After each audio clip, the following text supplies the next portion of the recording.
জুমার দিন দুজনের মাঝে ফাঁক করে না। সালমান ফারসি রাদিয়াল্লাহু তাআলা আনহু থেকে বর্ণিত, তিনি বলেন, আল্লাহ রাসূল সাল্লাল্লাহু আলাইহি ওয়াসাল্লাম বলেছেন, যে ব্যক্তি জুমার দিন গোসল করে এবং যত সম্ভব উত্তম রূপে পবিত্রতা অর্জন করে, অতঃপর তেল মেখে নেয় অথবা সুগন্ধি ব্যবহার করে, অতঃপর মসজিদে যায় আর দুজনের মধ্যে ফাঁক করে না এবং তার ভাগ্য নির্ধারিত পরিমাণ সালাত আদায় করে, আর ইমাম যখন খুতবার জন্য বের হন তখন চুপ থাকে, তার এ জুমআ এবং পরবর্তী জুমার মধ্যবর্তী সকল গুনাহ ক্ষমা করে দেয়া হয়। সহিহ বুখারী শরীফ, হাদিস নম্বর 910। জুমআর দিন কোনো ব্যক্তি তার ভাইকে উঠিয়ে দিয়ে তার জায়গায় বসবে না। ইবনু উমর রাদিয়াল্লাহু তাআলা আনহু থেকে বর্ণিত, তিনি বলেন, নবী করিম সাল্লাল্লাহু আলাইহি ওয়াসাল্লাম নিষেধ করেছেন যেন কেউ তার ভাইকে স্বীয় বসার স্থান হতে উঠিয়ে দিয়ে নিজে সে জায়গায় না বসে। ইবনু জুরাইজ রাহমাতুল্লাহ আলাইহি বলেন, আমি নাফি রাহমাতুল্লাহ আলাইহিকে জিজ্ঞেস করলাম, এ কি শুধু জুমার ব্যাপারে? তিনি বললেন, জুমআ ও অন্যান্য সালাতের ব্যাপারেও। সহিহ বুখারী শরীফ, হাদিস নম্বর 911। জুমআর দিনের আযান। সাইব ইবনু ইয়াজিদ রাদিয়াল্লাহু তাআলা আনহু থেকে বর্ণিত, তিনি বলেন, নবী করিম সাল্লাল্লাহু আলাইহি ওয়াসাল্লাম আবু বকর রাদিয়াল্লাহু তাআলা আনহু এবং উমর রাদিয়াল্লাহু তাআলা আনহু এর সময় জুমআর দিন ইমাম যখন মিম্বরের উপর বসতেন তখন প্রথম আযান দেয়া হতো। পরে যখন উসমান রাদিয়াল্লাহু তাআলা আনহু খলিফা হলেন এবং লোক সংখ্যা বৃদ্ধি পেল, তখন তিনি জাওরাহ হতে তৃতীয় আযান বৃদ্ধি করেন।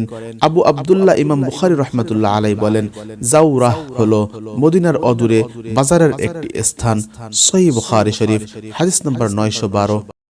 জুমআর দিন একজন মুয়াজ্জিনের আযান দেয়া। সাইব ইবনু ইয়াজিদ রাদিয়াল্লাহু তাআলা আনহু থেকে বর্ণিত, মদিনার অধিবাসীদের সংখ্যা যখন বৃদ্ধি পেল তখন জুমআর দিন তৃতীয় আযান যিনি বৃদ্ধি করলেন তিনি হলেন উসমান ইবনু আফফান রাদিয়াল্লাহু তাআলা আনহু। নবী করিম সাল্লাল্লাহু আলাইহি ওয়াসাল্লামের সময় জুমআর জন্য একজন ব্যতীত মুয়াজ্জিন ছিল না এবং জুমআর দিন আযান দেয়া হতো যখন ইমাম বসতেন, অর্থাৎ মিম্বরের উপর খুতবার পূর্বে। সহিহ বুখারী শরীফ, হাদিস নম্বর 913। ইমাম মিম্বরের উপর বসে জবাব দিবেন যখন আযানের আওয়াজ শ্রবণ করেন। মুয়াবিয়া ইবনু আবু সুফিয়ান রাদিয়াল্লাহু তাআলা আনহু থেকে বর্ণিত, তিনি মিম্বারে বসা অবস্থায় মুয়াজ্জিন আযান দিলেন। মুয়াজ্জিন বললেন, আল্লাহু আকবার, আল্লাহু আকবার। মুয়াবিয়া রাদিয়াল্লাহু তাআলা আনহু বললেন, আল্লাহু আকবার, আল্লাহু আকবার। মুয়াজ্জিন বললেন, আশহাদু আল্লা ইলাহা ইল্লাল্লাহ। তিনি বললেন, এবং আমিও বলছি আশহাদু আল্লা ইলাহা ইল্লাল্লাহ।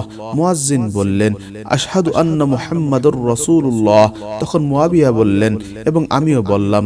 যখন মুয়াজ্জিন আযান শেষ করলেন তখন মুয়াবিয়া রাদিয়াল্লাহু তাআলা আনহু বললেন, হে লোক সকল, তোমরা আমার হতে যে বাক্যগুলো শুনেছো তা আল্লাহ রাসূল সাল্লাল্লাহু আলাইহি ওয়াসাল্লামকে মুয়াজ্জিনের আযানের সময় এ মজলিসে বাক্যগুলো বলতে আমি শুনেছি। সহিহ বুখারী শরীফ, হাদিস নম্বর 914। আযানের সময় মিম্বরের উপর বসা। সাইব ইবনু ইয়াজিদ রাদিয়াল্লাহু তাআলা আনহু থেকে বর্ণিত, তিনি বলেন, মসজিদে মুসল্লিদের সংখ্যা বৃদ্ধি পেলে উসমান রাদিয়াল্লাহু তাআলা আনহু জুমআর দিন দ্বিতীয় আযানের নির্দেশ দেন, অথচ ইতিপূর্বে জুমআর দিন ইমাম যখন মিম্বরের উপর বসতেন তখন আযান দেয়া হতো। সহিহ বুখারী শরীফ, হাদিস নম্বর 915। খুতবার সময় আযান। সাইব ইবনু ইয়াজিদ রাদিয়াল্লাহু তাআলা আনহু থেকে বর্ণিত, তিনি বলেন, আল্লাহ রাসূল সাল্লাল্লাহু আলাইহি ওয়াসাল্লাম আবু বকর এবং উমর রাদিয়াল্লাহু তাআলা আনহুর যুগে জুমআর দিন ইমাম যখন মিম্বরের উপর বসতেন তখন প্রথম আযান দেয়া হতো। অতঃপর যখন উসমান রাদিয়াল্লাহু তাআলা আনহুর খেলাফতের সময় এলো এবং লোক সংখ্যা বৃদ্ধি পেল তখন জুমআর দিন তৃতীয় আযানের নির্দেশ দেন। জাওরা নামক স্থান হতে এ আযান দেয়া হয়।